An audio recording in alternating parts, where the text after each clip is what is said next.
Anong naisip mo nung sumuka ka ng ganon? Alam ko na. Parang lumilipad yung ano ko eh. Parang ano, di ko alam kung anong gagawin ko. Tapos, kawawa mama ko. Tapos, balik ko yun. Isama ko to. Ako naman Pero hindi naman kayo nagugutom. yung bato dito. Hindi naman, Hindi ka kumakain naman kami nagugutuman. pag-uwi namin. Kumakain namin sa daanan eh. Parang ano eh. Natakot ako eh. Natakot ako eh. Patigap sana ako. Patigap sana ako. Ate Jenny kasi parang niiwasan ako eh. Parang ayaw ko harapin eh. Mamaya papunta ako kung nandun, gising na. Eh paano si nanay? Kung halimbawa hindi naman sa pag-ano, sana walang masamang resulta. Paano kung kailangan mo magpa-hospital ng matagal? Paano si nanay? Yung ate. Ano yung bilin sa'yo ni ate kuya dati pa? Saan dapat si nanay? SWD nga. Payag ka na? Para mapacheck up ka kung anong gagawin sa'yo. Dalawin mo na lang siya. Kung kinakailangan. Tamo, ikaw na ang ano, may problema. Hindi na si nanay mo. Oh, sino mag-alaga sa mama mo? Pag wala ka. Yung ate, yung parang ano. Iiyak na naman yun eh. Di ba payag yun eh. Eh paano ka? Iiyak nga siya eh. Ikaw, hindi ka naman pala makakaalis. Hindi ka naman pala makakaalis para magpa-check up. O kaya kung kailangan mong gamutin. Ano? Dapat Huwag na. kausapin mo na si mama eh. Oh my gosh, Jonathan. Ano, magpa-check up ka ba o hindi? Kapag nagpa-check up ka, kailangan ng nanay mo na magbabantay sa kanya. Kasi hindi natin alam kung kailan pa, ano, kung kailangan mong bumalik-balik. O paano yun? Itigil mo na yung drama. Kailangan mo na ng diretsyong sagot at diretsyong desisyon. Matanda ka na, nanay mo kawawa. Magising ka na, Jonathan, sa katotohanan. Hindi mo kayang alagaan si nanay.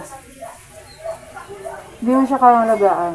Paubaya mo siya sa marunong at maalagaan si nanay. Tapos, pag may kakayanan ka nang magharapin siya, dalawin mo na lang.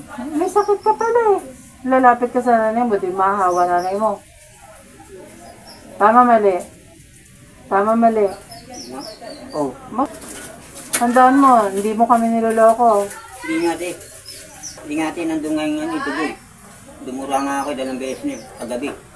Hindi mo kami masisisi, pero naintindihan ko naman yung sinasabi mo. Mas ka. Wala kang mask?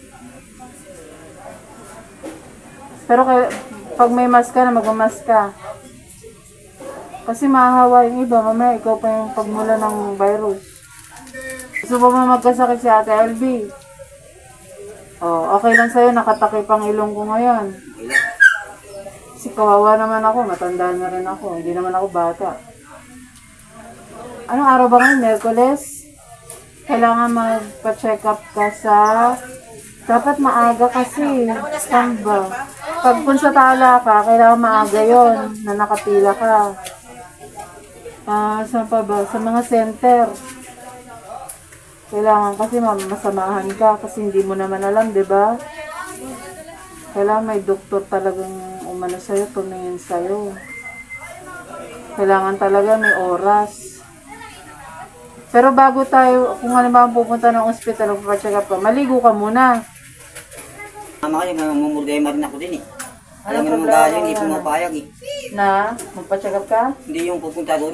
Saan? SWD. Wala na siyang magagawa. Hindi mo na siya kayang alagaan. Tama ba ako? Mali. Hindi mo na siya kayang alagaan. Kahit sarili mo, hindi mo na maalagaan. Mag-aalaga ka pa. Nahihirapan ka na. So, hindi mo siya kaya alagaan. Kawawa naman pag iyon eh. Oo, ang tanong ko, kaya mo siyang alagaan? Hindi. Kunti lang. Pero hindi sapat. Nakita mo yung nanay mo magana. Marami na sakit yung nanay mo, hindi mo lang alam. Pag sina-check up mo yun, baka magulat ka pa. Kasi nga kulang kayo sa alaga talaga, kulang kayo sa check up. ay lumalala dahil ang ginagawa niyo pag ganun lang kayo. Limos, kain, tulog. Pero hindi kayo nagpapacheck up talaga dahil wala naman talaga nag-aalaga sa inyo. Pero kung nasa DSWD sana kayo, nabibigyan kayo ng panahon, ng oras. Mga kapams po, humingi po ko ng tulong sa sarili ko. Lumura ako ng dugo, 2 beses na eh. Hindi ko alam kung anong gagawin ko eh. Saka nalilito na ako eh, parang naaligaw, parang nire-reviews ako. Yung nangyari yun. Tapos tumitigil naman din. Mamaya naman, ewan ko kung pusumpungin na naman ako. Sunod-sunod na, dati. Nangyari ka kay Jenny, hindi naman ganun nangyari. Sa base lang, tagal na, mga ilang buwan. Ngayon, pag naumpisa na, sunod-sunod na, pero dati hindi. Yun lang mga kapams. Humingi sana ang tulong eh. Namatulungan sana ako. Kapams po, nagmamakawa po ko sa inyo. Kung sakali lang po na matulungan niyo po ako sa problema ko nito. Kawawa po mama ko. Iniwan ko lang po doon sa kanto. Parang awa niyo na po mga kapams. Nakikiusap po ako sa inyo. Hindi ko po alam ang gagawin ko po eh. Kaya ganun po nangyari. Yun po mga kapams. Humihingi po ko ng tulong po sa inyo. Sana po matulungan niyo po ako. Sa lahat po nagmamahal kay saan po ni mama. Nakikiusap po ako. Humingi po ako ng awa po sa inyo. Na matulungan po ako. Sa problema ko po nito, mga kapams po. Sana po matulungan niyo po ako. Kawawa po ng mama ko eh. Iniintay po ako dun eh. Dahil lumapit po ako kay Ate LB. Totoo po yun. Umukha po akong dugo eh. 2 beses na po eh, mga kapams. Hindi po ako nagsinungaling, totoo po sinasabi ko. Lahat pumunta po kayo doon, makita nyo. Yung dugo. Wala po eh. Hindi po nangyayari yan, hindi naman po ako pupunta rito eh. Pupunta rin po ako, dadayo lang po ako, pero ngayon, importante lang po yun eh. Yun na po mga kapams. Parang awa nyo na po, humingi po ko ng tulong. Sana po matulungan niyo po ako. Hindi ko alam po gagawin ko kung anong gagawin ko po sa sarili ko eh. Maraming salamat po mga kapams. Parang awa niyo na po. Totoo po yun, hindi pa ako nanluloko. Yun na po mga kapams. Mapacheck up sana ako. Saka makainom ako ng gamot eh. Mga kapams po, parang awa niyo na po. Kailangan ko pong tulong nyo. Para po pa-check up po ako, makabili po ng gamot. Wala po eh, wala pong kakayahan bumili. Mahirap lang po ako eh. Ilan po mga kapams, parang awa nyo na po. Nagmamakawa po ako, Jonathan. Ilan po mga kapams, maraming salamat po. Iiyak na naman ay pumayag, dapat siya kakausapin natin eh. Para siya na lang pumayag eh. Kasi kung ako lang, kung ayaw naman niya, parang hindi titigil sa yun. Papayag sana ako kasi siya naman ayaw pumayag eh. Mga kapams, papayag sana po ako si mama naman ayaw pumayag eh. Gusto niya, lagi ako nakikita, ayaw niya akong hindi nakikita eh. Nalulungkot umiiyak eh. O nga po mga kapams, hindi po ako nagbibiro, promise. Gusto niya, lagi po nakikita. Ayaw niya po na hindi ako nakikita. Tapos kung minsan lang po dadalhin doon, ayaw niya pumayag. Gusto niya kasama po ako eh. Pag kami dalawa po, payag na po siya. Kaya ako naman, sabi ko ayoko.